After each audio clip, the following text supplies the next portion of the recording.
네, 감사합니다. 오늘 우리에게 주신 하나님의 말씀은 신약 성경입니다. 신약 성경 고린도 후서, 신약 성경 고린도 후서 제 9장 6절에서 15절까지 말씀입니다. 고린도 후서, 고린도 전서 아니고 고린도 후서 9장 6절에서 15절까지 말씀. 네. 찾으신 분들은 본인의 성경을 들고 자리에서 일어서 주시기 바랍니다. 네, 되셨나요? 자, 그러면 우리 같이 한 목소리로 세 번역으로 받들어 읽도록 하겠습니다. 시작. 요점은 이러합니다. 적게 심은 사람은 적게 거두고 많이 심은 사람은 많이 거둡니다. 각자 마음에 정한 대로 해야 하고 아까워하면서 내거나 마지못해서 하는 일은 없어야 합니다. 하나님께서는 기쁜 마음으로 내는 사람을 사랑하십니다. 하나님께서는 여러분에게 온갖 은혜가 넘치게 하실 수 있습니다. 그러함으로 여러분은 모든 일에 언제나 쓸 것을 넉넉하게 가지게 되어서 온갖 선한 일을 얼마든지 할 수 있습니다. 이것은 성경에 기록한 바 그가 가난한 사람들에게 아낌없이 뿌려주셨으니 그의 의가 영원히 있다 한 것과 같습니다. 심는 사람에게 심을 씨와 먹을 양식을 공급하여 주시는 하나님께서 여러분에게도 씨를 마련하여 주시고 그것을 여러 갑절로 늘려주시고 여러분의 의의 열매를 증가시켜 주실 것입니다. 하나님께서 여러분을 모든 일에 부유하게 하심으로 여러분이 후하게 헌금하게 될 것입니다. 우리가 여러분의 헌금을 전달하면 많은 사람이 하나님께 감사를 드리게 될 것입니다. 여러분이 수행하는 이 봉사의 일은 성도들의 공핍을 채워줄 뿐 아니라 많은 사람들로 하여금 하나님께 감사를 넘치게 드리게 할 것입니다. 여러분의 이 봉사의 결과로 그들은 하나님께 영광을 돌릴 것입니다. 그것은 여러분이 하나님께 순종하여 그리스도의 복음을 고백하고 또 그들과 모든 사람에게 너그럽게 도움을 보낸다는 사실이 입증되었기 때문입니다. 그들은 또한 여러분에게 주신 하나님의 넘치는 은혜 때문에 여러분을 그리워하면서 여러분을 두고 기도할 것입니다. 말로 다 형언할 수 없는 선물을 주시는 하나님께 감사합니다. 아멘. 주의 말씀입니다. 네, 모두 자리에 앉아주시기 바랍니다. 제가 설교를 위해서 잠깐 기도하겠습니다. 참 좋으신 하나님 아버지 감사합니다. 오늘도 이 귀한 말씀 부족한 종에게 맡겨주셨지만 저의 부족함은 하나님의 은혜로 다 채워지고 또 이 말을 귀로 음성으로 듣는 주의 사랑하시는 백성들에게 성령님의 음성이 들리는 놀라운 시간 될 줄로 믿습니다. 하나님, 이 시간 우리가 온전히 성령으로 충만하게 하시고 무엇보다 우리의 감사가 다시 새로워지고 또 견고해지고 또 생명력과 활기와 활력이 넘치는 그런 감사를 고백하는 우리들의 모습으로 다시 성장할 수 있게 하시고 자라날 수 있게 하여 주시옵소서. 감사가 더욱 넘치는 주의 사랑하시는 백성들이 되게 하시고 그 인생으로 인도하여 주시옵소서. 이 시간 성령님 우리의 귀를 열어주시고 마음을 열어주시고 또 무엇보다 주님께서 약속하신 그 말씀이 믿어지는 놀라운 시간 되게 도와주시옵소서. 감사드리며 예수님의 이름으로 기도합니다. 아멘. 아멘. 할렐루야. 아멘. 아멘. 주의 이름을 찬송합니다. 오늘 1년의 10월의 마지막 주일 딱 한 번 추수감사 주일로 지키는 날입니다. 추수감사 주일이란 한 해 동안 내 이 산물의 수확을 감사하며 하나님께 예배하는 날입니다. 근데 여러분, 우리 가운데 농사 짓는 분이 없습니다. 그죠? 과수원을 하는 분도 없습니다. 종종 교회에 따라서는 과수원 하는 분들이 있어서, 네. 그런데 우리는 아무도 농업이나 어떤 이 수산업이나 이런 어떤 일들을 하는 분들이 거의 없습니다. 그럼에도 우리는 매년 추수감사주의를 지켜왔고 또 지켜야 한다. 이렇게 저는 고백을 합니다. 오늘 메시지를 통해서 그 말씀을 함께 나눌 텐데, 복음을 믿는 성도들, 즉 크리스천들이 이 지키는 교회력 그 절기 중에 대표적인 것이 세 가지가 있습니다.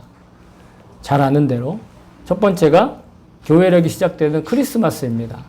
교회력은 크리스마스를 준비하면서 시작해요. 보통의 그냥 보통의 달력은 1월부터 시작을 하잖아요. 근데 교회력은 예수님의 탄생을 기다리는 성탄절을 기다리는 대강절부터 시작을 합니다. 이게 첫 번째 성탄절이죠. 그리고 예수님이 탄생하셨고 사시다가 죽으셨는데 부활하셨죠. 그래서 부활절을 또 지킵니다. 봄에. 그리고 그 예수님이 부활하시고 승천하시면서 약속하신 것이 성령님이에요. 그래서 성령 강림절을 또한 6월 달에 지킵니다. 이렇게 교회력에서 가장 기둥이 되는 세 가지 절기는 성탄절, 부활절, 성령 강림절이에요. 그래서 사실은 우리가 나머지 지키고 있는, 오늘 특히 우리가 귀하게 지키고 있는 추수감사절은 핵심 절기는 아닙니다. 그러나 매우 중요한 의미를 가지고 있는 절기죠. 특히 구약시대에는요, 이 추수감사절과 아주 비슷한 수장절 혹은 장막절이라고 불리는 절기를 지켰어요. 왜냐하면 구약시대에 이스라엘이 자기 민족적으로 지켜야 되는 절기 중에 하나였거든요. 6월절부터 시작해서 3대 절기가 있는데 그 중에 이 수장절 혹은 장막절은 우리나라 혹은 일본에서도 그 전통이 남아 있습니다. 종교를 떠나서, 종교와 상관없이. 그게 뭐냐면 바로 우리나라는 추석을 지키죠. 그리고 일본도 아마 그런 수학에 관계되어 있는 그런 마치들이 아마 있을 거로 생각을 합니다. 농업을 통해서, 농산물을 통해서 자기들의 존재의 근원이 되는 조상들 혹은 어떤 신적인 존재에게 감사를 드리는 전통이죠. 그런데 요즘은 오늘날 이 세계는 농업을 이 주업으로 삼는 사람들의 비율이 많이 줄어들었습니다.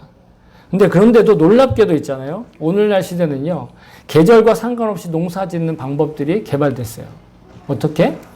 비닐하우스나 온실을 지어가지고 계절과 상관없이 여름 과일을 혹은 여름 작물을 내기도 하고 또 공장을 지어서 야채를 키우기도 합니다. 또 생산하는 것뿐만 아니라 지금은 이 옛날에는 계절에 따라서 저장하는데 큰 한계가 있었지만 요즘에는 항상 냉장고를 가지고, 우리도 김치 냉장고가 있는데 냉장고를 가지고 모든 이 작물들을 신선하게, 그래서 작년에 수확한 쌀을 올해 먹어도 맛은 좀 떨어지지만 별로 이렇게 크게 문제 없이 먹을 수 있는. 그리고 또 이런 게 있습니다. 무역이 발달하니까 우리가 원래 사는 이 지역에서는 나지 않는 산물도 무역을 통해서 이 땅에 수입을 해서 과일이나 곡물이나 이런 것들을 같이 먹고 소비하고 하는 그런 시대에 살고 있습니다.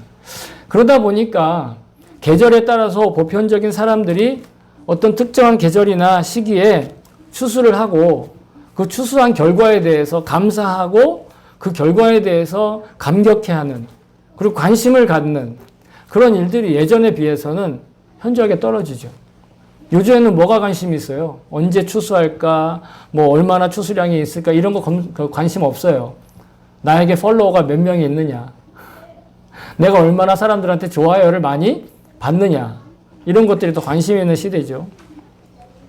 그러다 보니까 자연스럽게 이런 어떤 수확이나 또 농산물의 어떤 이 추수나 이런 것들에 감사하는 마음, 이런 것들이 좀 약해지고 희석되고 때로는 곡해되는, 왜곡되는 그런 경우도 있는 것을 봅니다.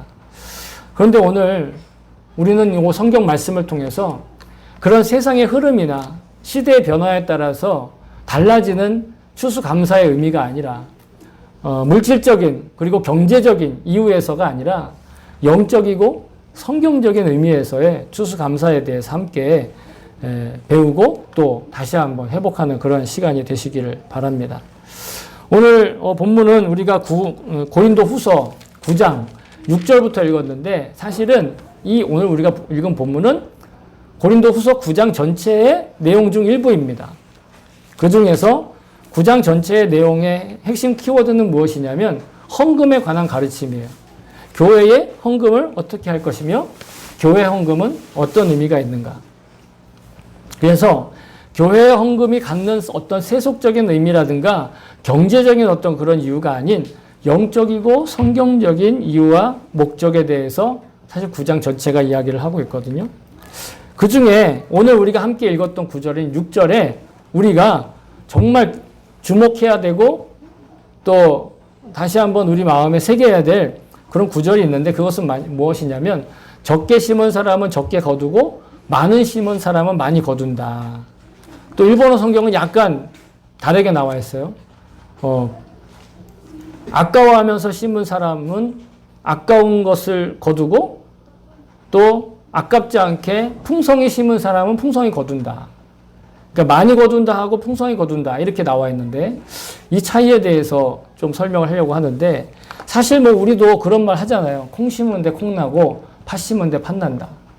일본어로는 제가 그래서 일본어도 한번 찾아봤어요. 그랬더니 우리노 츠르니 나스비와 나라누 뭐 이런 속담이 있대요. 일본어 속담이 있다고 하더라고요.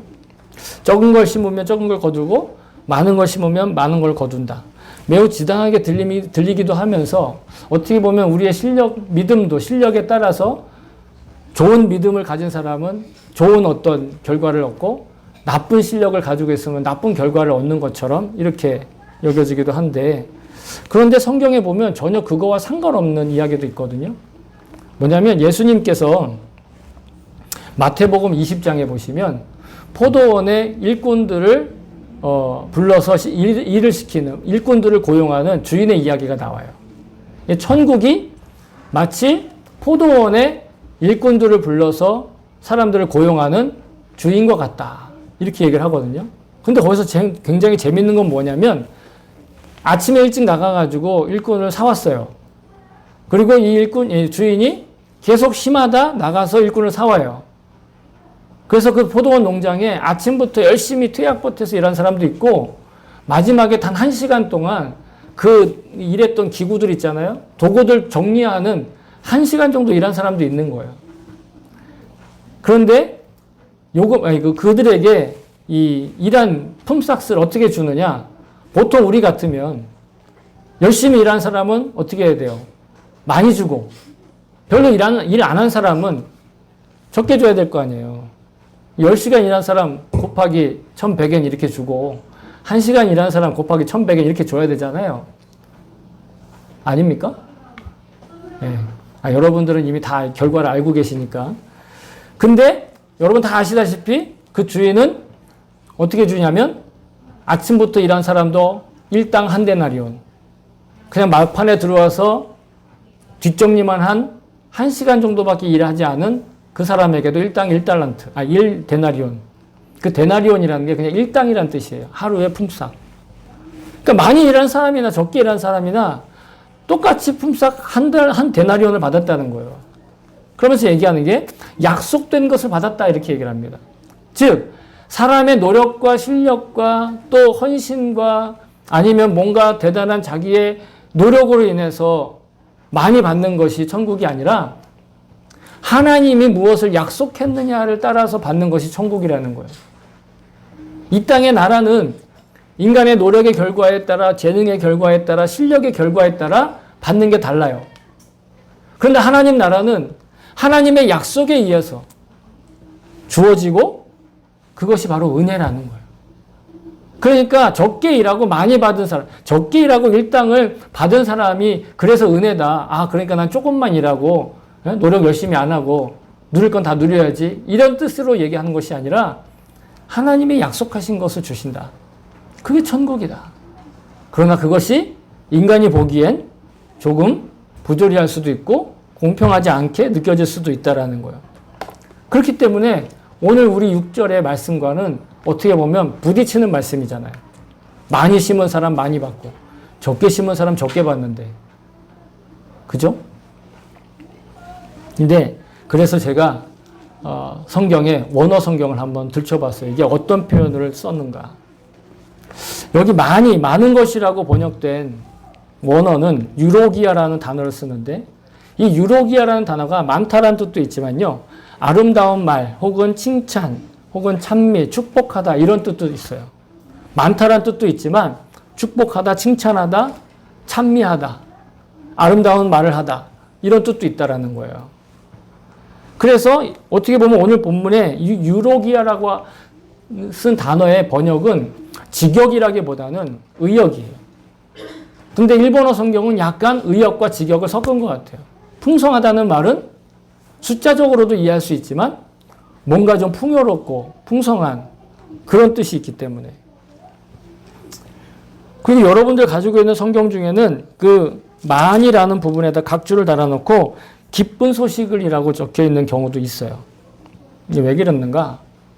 이 유로기아라고 하는 말은요, 유로고라고 하는 단어에서 파생됐는데, 유로고라는 동사는 뭐냐면 감사하다는 뜻이에요. 감사하다, 사례하다, 혹은 축복하다, 찬송하다. 그 뜻에서 유로기아라고 하는 명사가 아름다운 말, 찬송, 찬미, 혹은 많이, 많다, 많음 이렇게 번역이 되었다라는 거죠.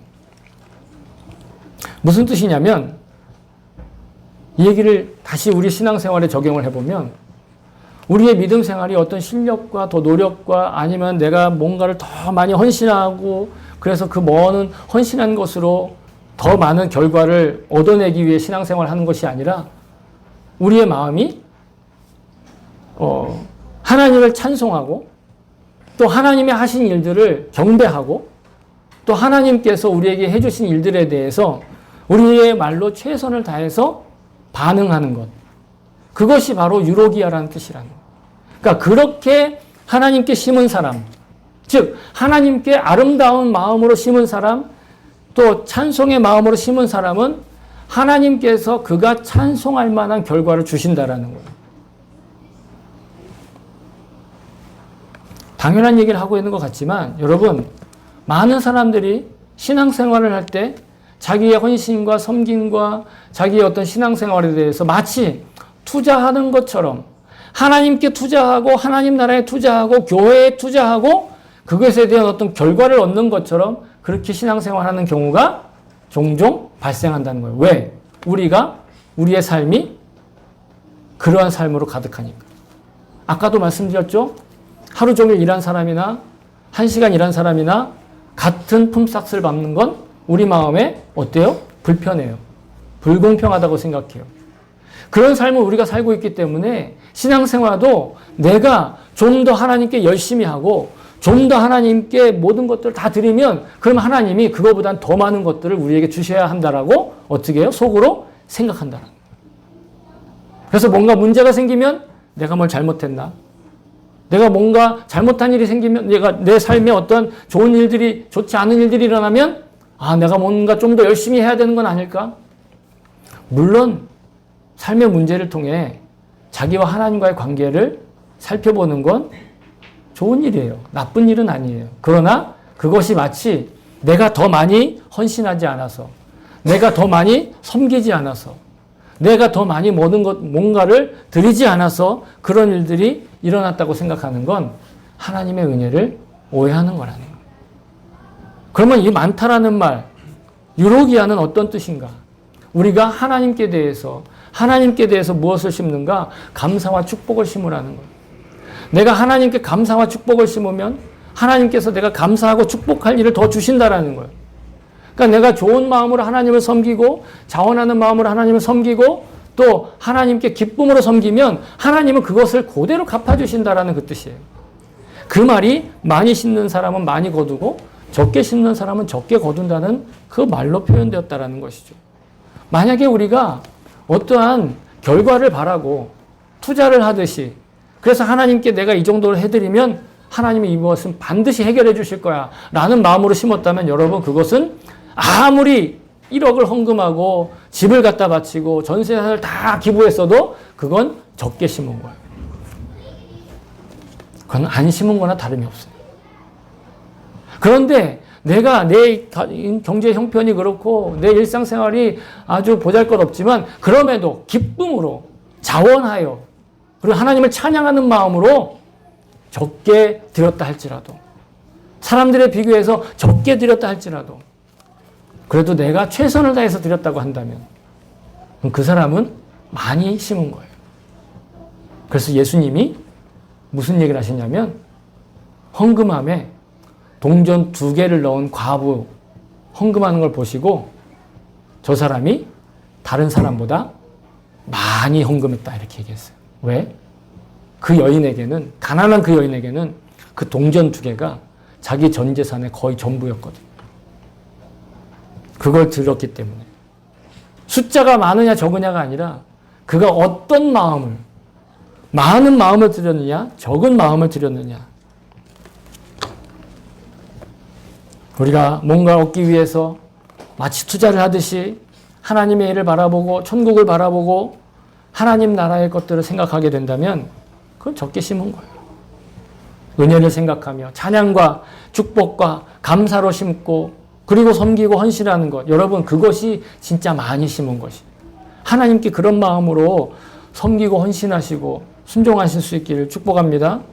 그래서 하나님을 투자의 대상으로 생각하듯이 사랑하는 사람은 하나님께 그런 취급을 받을 것이고 하나님께 경배하고 찬양하는 마음으로 나가는 사람은 그런 마음으로 하나님이 응답하신다라는 거예요. 예수님이 뭐라고 말씀하셨냐면 이렇게 얘기하셨어요. 누구든지 죄송합니다.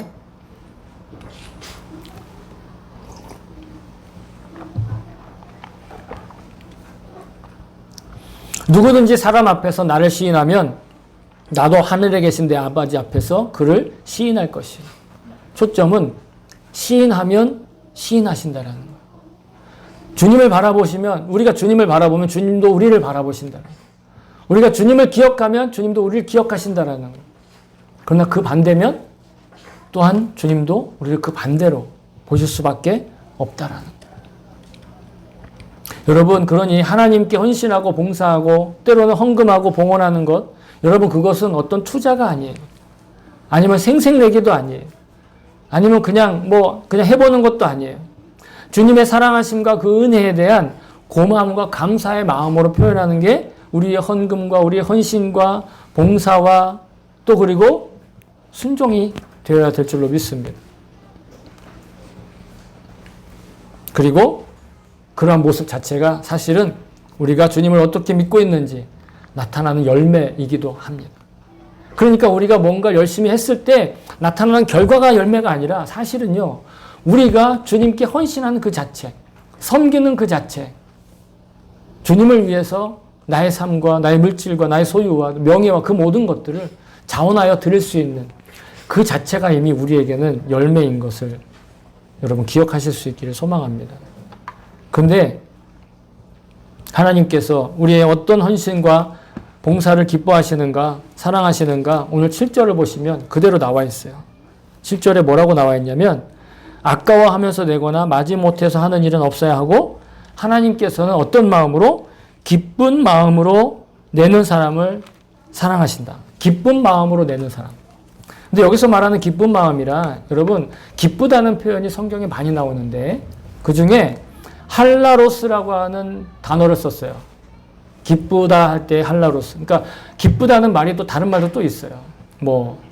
아가도스란 말도 있고 카라라는 말도 있고 여러 말이 있는데 그 중에 할라로스가 아니라 힐라로스입니다. 힐라로스라는 단어를 썼는데 이것은 흔쾌히 그러니까 마음에 아주 기쁜 마음으로 상쾌한 그런 뉘앙스의 기쁨이라는 거예요. 이 단어의 어원은요. 이 어원이 중요한데 힐레오스라는 말에서 이 힐라로스라는 말이 나왔어요. 다시요. 힐레오스라는 말에서 힐라로스라는 말이 나왔다는 거예요. 비슷비슷하죠? 근데 이 어원은 무슨 뜻이냐면 자비롭다는 뜻이에요. 자비를 베푼다. 그 사람이 참 자애롭고 자비롭고 마음이 어때요? 넉넉한. 그런 사람을 표현할 때 쓰는 말이 힐레오스인데 그 힐레오스에서 힐라로스라는 기쁘다라는 표현이 나왔는데 누군가 자비를 베풀 때 거리낌이 있거나 아니면 뭔가 캥기는 마음이 아니라 순수한 마음으로 순전한 마음으로 베푸는 그 상태가 기쁨이라는 거예요. 예를 들어서 우리가 뭔가 누군가를 위해서 기부를 할 때 있잖아요. 그죠?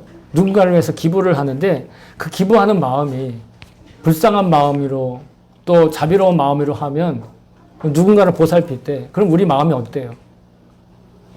손발이 나서서 하잖아요. 눈치 보지 않잖아요. 그렇지 않습니까? 누군가 불쌍한 사람을 보고 그 사람을 도와야겠다. 그리고 돕고 있다. 그러면 그 사람의 마음은 어떤 거예요? 남들 눈치를 보지 않는다는 거예요. 남들 눈을 보지 않고 기쁜 거예요. 자기가 도울 수 있는 것 자체가 기쁘잖아요. 그런데 그렇지 않은 사람, 자비로운 마음이 없는 사람, 그런 사람은 만일 누군가를 구제한다고 할지라도 돕는다 할지라도 마음은 어때요? 아, 내가 이거를 이만큼 해서 그 다음에 결과를 생각한다는 거예요. 내가 저 사람에게 이만큼을 구제하면 과연 저 사람한테 도움이 될까? 그죠? 그건 자비로운 마음이 아니라 그냥 그 사람에게 얼마나 내 기부하는 것이 나의 어떤 구걸에 대해서 그 사람이 구걸하는 것에 대해서 내가 응답했을 때 그것이 얼마나 소용이 있을까? 얼마나 효용이 있을까? 그런 관점으로 하기 때문에 마음에 걸림이 있는 거예요. 다 내주지 못하죠. 그러나 마음에 자비로운 마음이 있으면 불쌍한 사람을 보면 그것도 묻지도 않고 따지지도 않고 돕는다라는 거예요. 그때 그 자비로운 마음이 힐레오스예요. 그 힐레오스라는 마음에서 힐라로스라는 기쁨이 나온 거예요.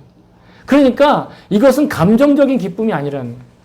감정적인 재미가 있기 때문에 아니면 뭔가 내가 이만큼을 내면 이만큼이 나중에 이렇게 크게 막 불어나가지고 나한테 이렇게 오겠지? 그런 기대감으로 막 이렇게 그런 기쁨이 아니라는 거예요. 만약에 여러분들이 이런 예를 갑자기 들어서 죄송합니다. 통역하시는 분한테 죄송한데 여러분이 내일 로또 당첨금 번호를 오늘 게시로 받았어요. 네, 눈빛이 반짝거리지 않는 게 그런데 그 번호를 써가지고 내일이면 당첨을 받아요. 그죠? 그 내일이면 당첨을 받는 그 번호를 적어가지고 로또를 내고 있으면 그 기분이 어때요? 기쁘죠? 안 기쁘신가 봐요? 기쁘죠? 그죠? 왜 기뻐요? 나한테 내일 뭐가 들어와요? 로또 당첨금이 들어와요. 그럼 그때 기쁨은 어떤 기쁨이에요? 감정적인 기쁨이에요. 내가 이런 유익을 누릴 것에 대한 기쁨. 내가 이런 것들을 얻을 것에 대한 기쁨. 내가 뭔가 재미있는 것, 즐거운 것, 맛있는 거 먹을 것. 전 어렸을 때 소풍 가는 전날이 그렇게 기쁘더라고요. 막상 소풍 가면 별거 아니에요. 오히려 기쁘지 않은 아주 찝찝한 일들이 많이 생겨요. 근데 그게 기뻐요. 왜요? 감정적인 기쁨이기 때문에. 그때는 힐라로스라는 기쁨이 아니에요. 힐라로스는 놀랍게도 내가 손해를 보는데도 기뻐하는 거예요. 왜? 나의 손해를 통해서 저 사람의 이 삶이 개선되고 그 가난한 사람, 그 못 먹는 사람에게 먹을 것을 줄 수 있다라는 그런 자비로운 마음에서 나오는 기쁨. 다시 말해, 그렇다고 하나님이 가난하다 이런 뜻이 아니라 하나님께 드릴 때의 기쁨은 그런 기쁨이라는 거예요. 뭔가 기대하고 아니면은 뭔가 이렇게 투자해가지고 앞으로 나한테 주어질 배당금 그런 것들을 기뻐하는 기쁨이 아니라 손해를 보는데도 기쁜 거예요. 그냥 내가 헌신하고 섬기는데 그래서 나에게 아무런 반응도 없고 아무런 결과도 없지만 기쁜 거예요. 왜? 하나님께서 나에게 이미 큰 은혜를 주셨다는 걸 믿기 때문에. 그런 은혜를 받은 사랑을 받은 사람의 기쁨으로써 그 자비로운 마음으로서 기뻐하는 그런 마음으로 드릴 때 하나님은 그를 사랑하신다는 거리낄 것이 없는 마음. 그래서 성경은 이렇게 우리한테 얘기합니다. 스스로 속이지 말라. 하나님은 업신여김을 받지 아니하시나니 사람이 무엇으로 심든지 그대로 거두리라. 겉으로 볼 때는 이 사람이 많이 내고 뭔가 대단한 것들을 하는 것 같지만 속마음이 하나님 앞에 기쁨이 아닌 사람이 있을 수 있다는 거예요. 뭐예요? 뭔가를 기대하는 거예요. 내가 이렇게 하면 하나님이 나한테 이렇게 해주시겠지. 내가 이렇게 하면 하나님이 나한테 이렇게 응답하시겠지. 결과가 좋은 결과로 나에게 응답하시겠지. 물론 하나님께 기대하고 소망을 갖는 건 나쁜 일은 아니지만 그러한 기쁨은 힐라로서의 기쁨이 아니라는 거예요. 그냥 섬기는 그 자체. 하나님께 그냥 헌신하는 그 자체. 그래서 우리의 신앙생활은 하나님께 드리는 그 어떤 헌신과 봉사와 열심도 뭘 얻기 위한 수단으로 드리는 것이 아닌 그냥 하나님과 연결되어 있고 하나님의 은혜와 사랑에 응답하는 것으로서의 섬김. 여러분 그것이 많이 심는 거예요. 그럼 하나님은 하나님의 기준에서 우리에게 풍성하게 응답하신다라는 거예요. 그래서 사도 바울은 빌립보서에 이렇게 고백합니다. 아무것도 염려하지 말고 다만 모든 일에 기도와 간구로 너희 구할 것을 감사함으로 하나님께 아뢰라. 감사함으로 하나님께 아뢰는 것. 감사한 마음으로 하나님께 고백하는 것, 구하는 것. 여러분 이것이 많이 심는 거예요. 감사할 것을 심으면 감사할 것으로 응답하시는 그런 하나님을 기대하는 거죠. 어떻게 응답하실지는 구체적으로는 각자에게 다 다르기 때문에 다 알 수는 없지만 사람은 어떻게 순수한 마음으로 주님께 아무것도 기대하지 않을 수가 있을까요? 어떤 보람도 느끼지 않으면서 봉사할 수 있을까요? 비결은 하나입니다. 이미 공개된 비결입니다. 그것은 감사하는 습관으로 살아가는 거예요. 무슨 일을 하든지 간에 감사함으로 하는 거예요. 아까 말씀드렸던 이 성경의 구절처럼 감사함으로 하나님께 아뢰는 거예요. 감사함으로 기도하는 거예요. 우리가 일주일의 첫날을 구별해서 예배를 드리고 있잖아요. 여러분 이 예배를 나오실 때 지난 한 주간의 일들을 돌이켜보고 감사할 것들을 여러분 발견해내서 그것을 기록해가지고 가지고 와보세요. 그리고 그것을 머리에 떠올리면서 주님 앞에 예배하러 나와보세요. 그냥 아이고 겨우겨우 그냥 나오는 그런 시간이 아니라 토요일 날은 그런 시간을 가져보시길 추천해드려요. 근데 만약에 그게 시간적으로 여유가 없다. 그럼 매일매일 한 가지라도 좋아요. 매일 자기 직전에 한 가지만이라도 기록해 놔보세요. 그러면은 일주일 지나면 몇 개예요? 6개나 돼요. 만약에 주일까지 하면 7개예요. 그렇게 해서 그걸 가지고 마음에 품고 나와서 예배 드리는 그 그 태도와 자세는요, 그 어떤 예배보다도 많이 심은 거예요. 그 어떤 예배보다도 풍성하게 심은 거예요. 그때 부르는 찬송은요, 그때 부르는 찬양은요, 정말 감격과 감동이 달라요. 여러분, 우리가 예배 드릴 때 예배 시작하고 곧바로 찬양 부르잖아요. 근데 그 찬양이 예배를 시작하기 위한 준비가 아니에요. 그 찬양 자체가 예배예요. 그래서 그 찬양을 부르는 것이 예배하는 거예요. 그냥 일단 한번 목사님이 분위기를 한번 만들어 보려고 예배를 하는 분위기를 만들어 보고 찬양 부르는구나. 이제 하면은 예배 시작하는 거겠구나. 이게 아니라고요. 그래서 그 찬양할 때 부르는 노래는요, 뭔가 노래 잘 부르는 사람만 부르거나, 노래 재능이 있는 사람만 부르거나, 음치는 못 부르거나 하는 그런 찬양이 아니에요. 세속적인 노래는 어떻습니까? 노래 잘 부르는 사람이 들어야 듣기 좋아요. 우리 집에도 막 노래를 부르는 사람들이 많아요. 근데 어때 듣다 보면 좀 그만 좀 했으면 좋겠다. 그런 생각이 들 때가 있어요. 왜? 노래에 재능이 있는 사람이 부르면 그 노래가 너무 아름답게 들리지만, 그죠? 그건 세속적인 노래이기 때문에 그러는 거예요. 근데 찬송은 달라요. 찬양은 달라요. 찬양은 기분 좋으라고, 듣기 좋으라고, 그러려고 부르는 게 아니에요. 목사님, 나는 그 노래를 모르는데요. 노래는 몰라도 가사는 나오잖아요. 그 가사가 바로 찬양의 고백이에요. 그 찬양의 고백에 곡조를 붙인 것, 그것이 바로 찬송이 되고 찬양곡이 되는 거예요. 찬양의 노래가 되는 거예요. 음치예요? 괜찮아요. 그냥 가사만 입으로 고백하세요. 박자에 맞춰서 그냥 입으로 고백하세요. 박치라도 상관없어요. 음치라도 상관없어요. 왜? 그것은 우리의 찬양 고백이기 때문에. 오늘 우리가 특별히 추수감사주의를 지키는데 1년에 한 번 감사에 대해서 강조하고 함께 돌이켜보는 시간을 갖기 때문에 작년 추수감사 설교나 재작년 추수감사 설교나 거의 거기서 거기에요, 내용이. 그럼 뭐 목사님 맨날 똑같은 거 반복합니까? 그럴 수밖에 없어요. 오늘은 감사에 대해서 함께 나누는 거기 때문에. 우리는 어떤 감사를 해야 될까요? 주님께 많이 심는 감사는 어떤 감사일까요? 해답은 나와 있어요, 이미. 여러분도 너무 잘 알고 있어요. 데살로니가전서 5장 16절부터 18절에는 이렇게 기록되어 있습니다. 항상 기뻐하라, 쉬지 말고 기도하라, 범사에 감사하라. 이것이 그리스도 예수 안에서 너희를 향하신 하나님의 뜻이니라. 세 번역에 보면 이 범사에 감사라는 게 모든 일에 감사하라고 되어 있어요.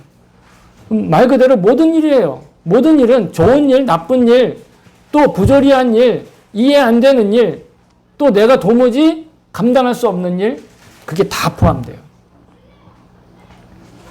여러분, 이 앞에 과일이, 채소가 장식되어 있어요.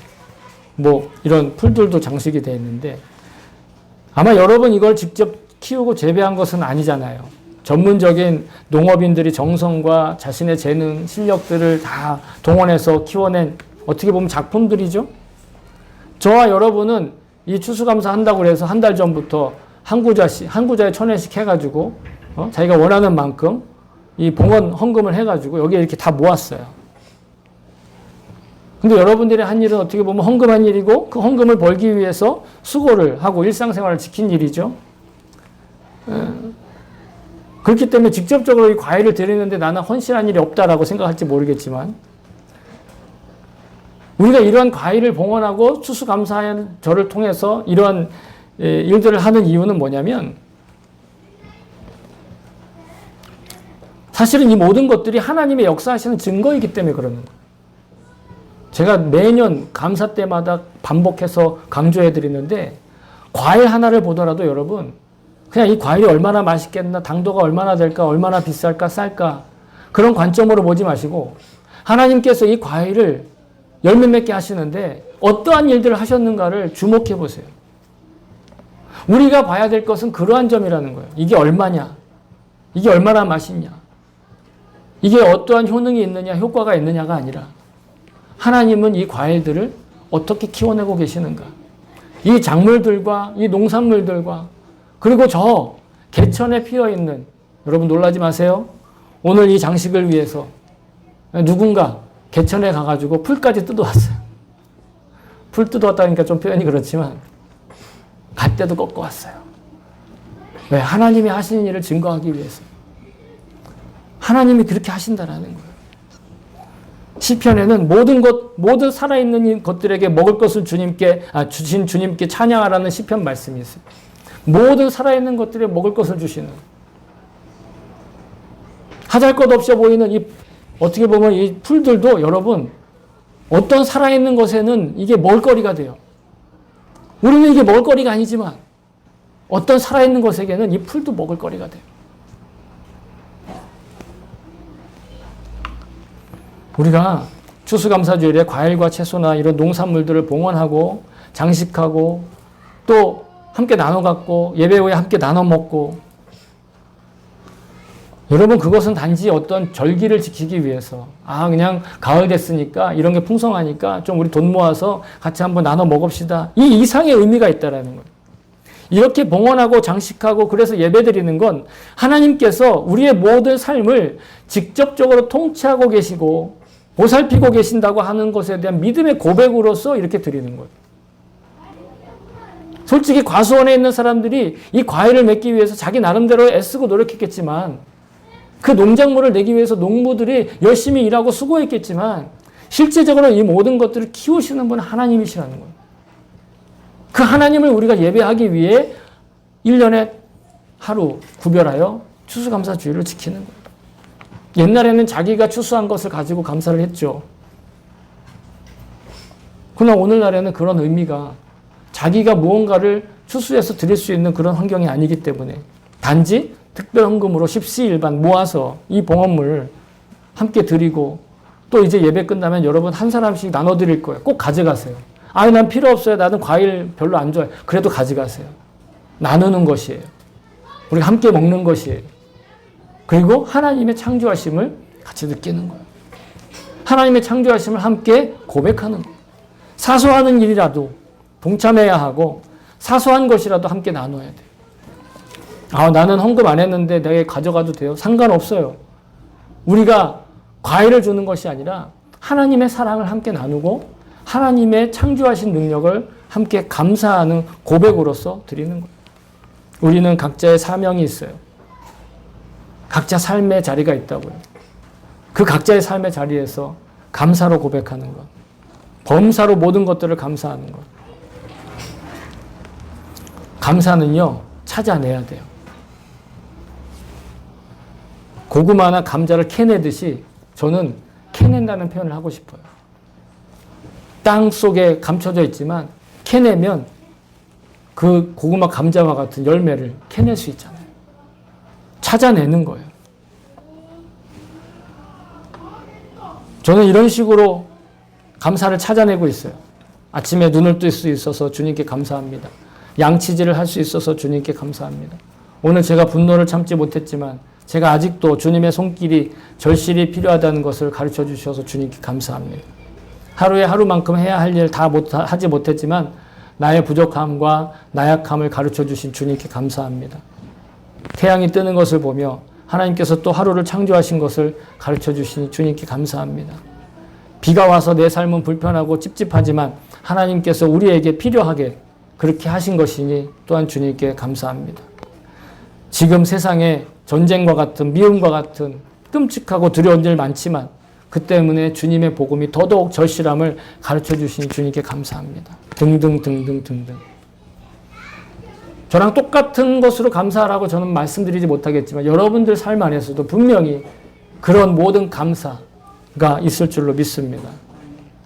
사람에 대해서 또 형편에 대해서 좋은 일이 있는 것을 감사하는 걸 1차원의 감사라고 하고 또 앞으로 좋은 일이 생길 걸 기대하면서 하는 걸 2차원의 감사라고 하는데 오히려 안 좋은 일들이 생기는데 감사하는 것을 3차원의 감사라고 얘기한다고 하더라고요. 아마 여러분 들어보셨을 거예요.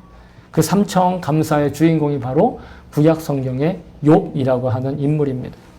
욥은 자기의 감사의 고백을 어떻게 했는가? 이르되 내가 모태에서 알몸으로 나왔사온즉 또한 알몸이 그대로 그리로 돌아가올지라 주신 이도 여호와시요 거두신 이도 여호와시오니 여호와의 이름이 찬송을 받으실지니이다.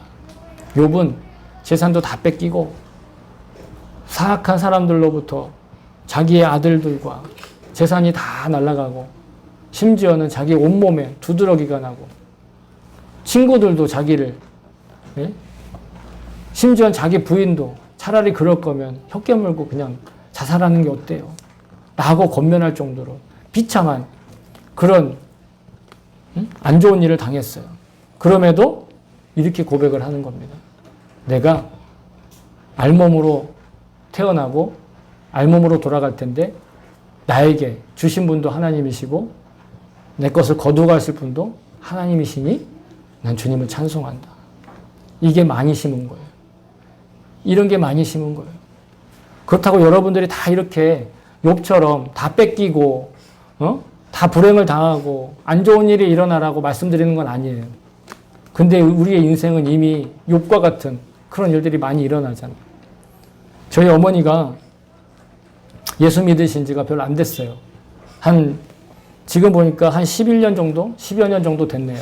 그전에는 제가 교회 가면 쌀이 나오냐, 밥이 나오냐, 뭐가 나오냐, 교회에 뭐 있다고 그렇게 열심히 하냐, 이러면서 교회에 가는 것을 굉장히 불평하고 불만을 가지셨어요.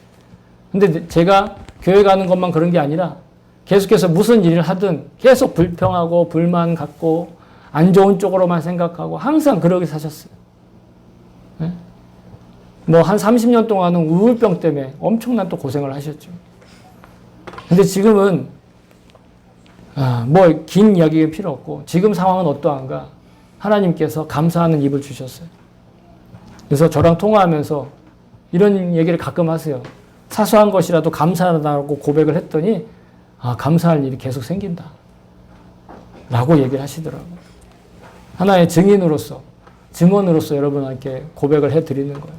저희 어머니의 두 가지 모습을 다 보신 분이 여기 안 계시긴 하지만 얼마 전에 여름에 우리 어머니가 일본에 오셔가지고 보신 분 계시겠지만 원래 그렇게 즐겁고 유쾌한 분이 유쾌한 분으로 제가 기억하지 못했었어요. 왜? 저는 그렇지 않은 분으로 항상 알고 있었거든요.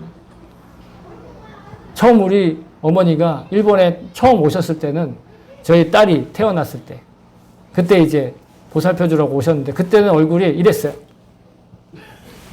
진짜로. 어머니도 인정하세요.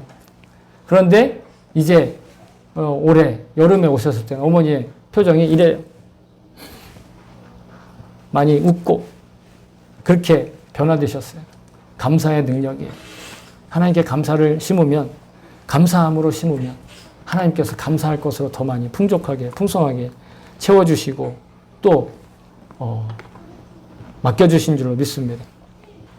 사랑하는 성도 여러분, 우리가 추수감사주의를 지키는 것은 단지 내가 경제적으로 넉넉해졌기 때문이 아닙니다. 또 내가 뭔가 인생에서 어떤 대단한 열매를 맺었기 때문도 아닙니다. 내가 믿음이 좋아서 자랑할 만한 간증이 많기 때문도 아닙니다. 혹은 주님께 투자함으로 뭔가 얻을 것이 많기 때문에 그걸 기대하기 때문도 아닙니다. 아니면 교회의 존재감을 드러내기 위해서 어떤 행사로 하기 위해 추수감사절을 지키는 것도 아닙니다. 나의 의지와 형편과 직업과 전혀 상관없는 곳에서 이렇게 자라나고 열매 맺는 이 수확물들을 보며 하나님의 통치하시는 권능을 생각하는 주일이 여러분 바로 추수감사 주일입니다. 이 과일들을 함께 나눠 먹으며 또 나를 생존하게 하시고 나의 생활을 보장하시고 생명을 지킬 수 있게 해주시는 주님의 그 아름다운 축복의 맛을 또한 함께 나누는 것입니다. 저와 여러분이 이 추수감사주의를 경건하고 그리고 기쁜 마음으로 지키며 범사의 모든 일을 주님께 감사할 수 있는 그 기적의 삶을 회복하실 수 있기를 다시 한번 예수님의 이름으로 여러분 축복합니다. 아멘.